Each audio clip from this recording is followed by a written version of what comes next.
They had kidnapped the wrong girl. A very financially unmotivated hostage.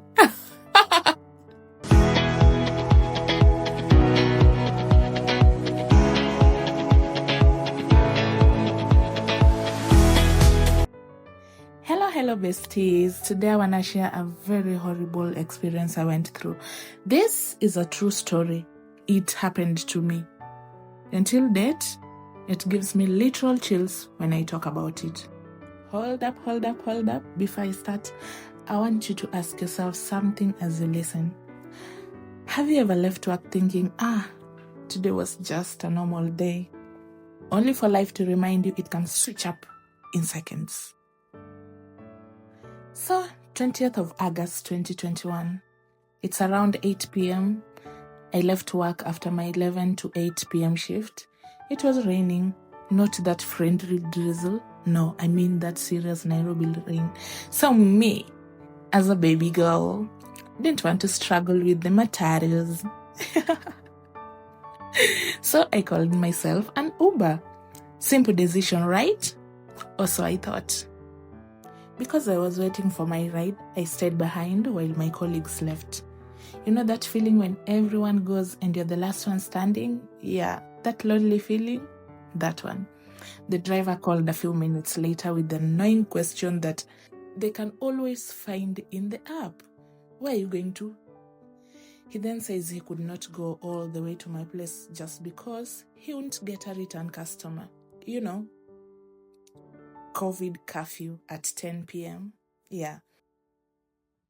At this point, I'm annoyed. My phone battery is below 10%, so I decide to just walk to the stage since the rain had reduced a little bit. But first, I had to withdraw the amount I had on my phone just in case it goes off before paying for transport. I stood at the stage for about 5 minutes when I saw what looked like a matatu flashing its headlights at me, the usual sign that there was space. I flagged it down without even thinking twice because it was late. But as it moved closer, something didn't sit right. This wasn't a matatu. It was a white Noah. At this point, instinct kicked in. I stepped back and shook my head. Not today, sir. But before I could even finish that thought, the door flung open and 2 men dragged me inside. My face was covered immediately and my head pushed down hard onto the seat. I could barely breathe. My handbag was snatched. One of them said, "Madam, tunataka kukuuliza maswali na ujibu kweli kabisa juu hutaki kujua kitu itakufanyikia ukidanganya." Let me tell you, bestie, everything happened so fast I thought I was dreaming. In my head, I was already planning my own funeral. I genuinely thought, this is it. My picture will be trending, missing lady last seen. Then a few days later, rest in peace. And oh, my poor mother. I could already imagine her remembering our last conversation earlier that day. And my father, he was gonna lose his favorite child. Sorry, siblings. Oh, the one he named after his dear mother, Mednindo Gikwenyokal. My whole life started flashing before my eyes. Before they even started the money talk. Y'all know that was gonna happen first, right? No. Right? No. Maybe you don't. My phone rang. Yeah, my phone rang. Wait, I know you're thinking, oh, thank God, someone is gonna save her. You're wrong! You're wrong. One of the men read out the name and asked who it was. I said it was my partner. Obviously, it was late and by this time I should have been home, so the man was worried. He had to call. I was told to get up and answer the call, given a stern warning that if I tried any monkey business on that call, they would kill me. They put my phone on loudspeaker. No pressure though, right? So, picture this. You've been kidnapped. Your life is literally on the line and you have to sound calm, normal, casual and ensure to not raise an alarm to the only person who could literally save your life. I somehow managed to convince him that I was on my way, just stuck in traffic because of the rains. He believed me and hung up. And let me tell you, that moment, the moment that call ended, I almost lost it. My heart was racing, my hands were shaking, but I had to hold it together. Now the real interrogation started.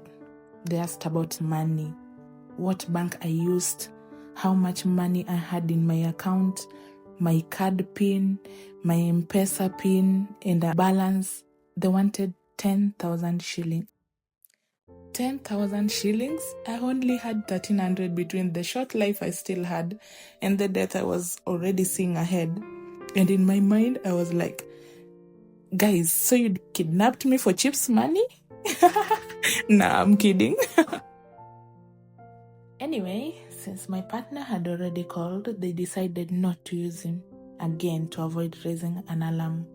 So I was asked who I would get the money from ASAP. I scanned my people and landed on one person, my best friend. Why? Because a few days earlier we were hanging out and she had casually mentioned she had money. Hallelujah! At this point, my logic was simple. If they get what they want, I leave. Period. I know. That sounded a little skimpy, but my life was literally on the line. So I had to make decisions, They coached me on exactly what to say, the tone, the energy, no drama, no panic. They called her and I told her my mom had been rushed to the hospital. Her pressure had spiked. She responded instantly. Natuma sai. We waited. No message. Silence.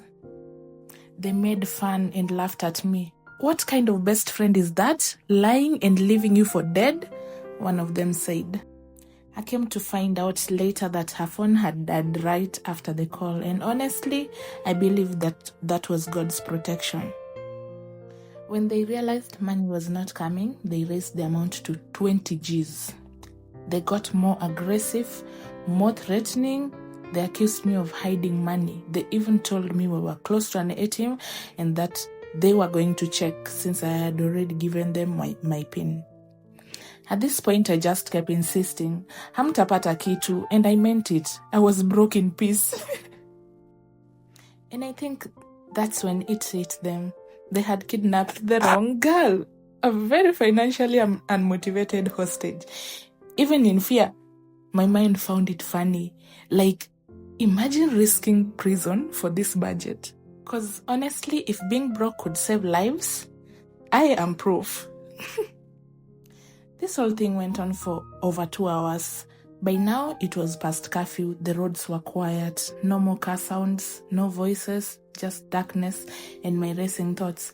Finally, the car slowed down and they pushed me out the moving vehicle beside a highway I had never seen before.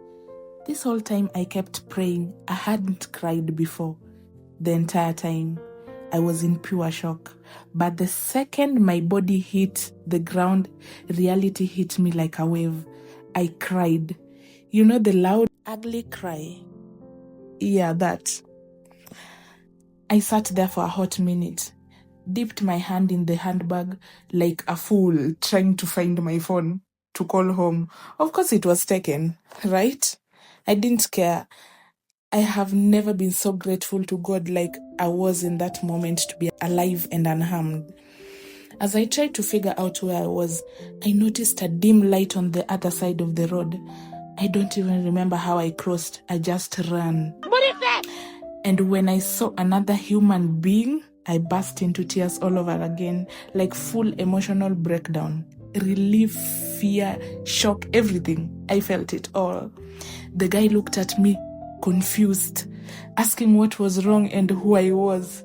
It took me a minute to even form proper sentences to explain what had just happened. He thankfully handed me his phone so I could call home, and that's when life decided to humble me one last time. Oh my God. I could not call my partner, the same man I lived with almost 2 years together. I had not memorized his number. What? How do you explain that embarrassment after surviving kidnapping? What? So yes, I had to call my mother Oh my God. so that she could send me his number. Man, what the fuck, Yeah. man? Get your Yeah. ass on, boy.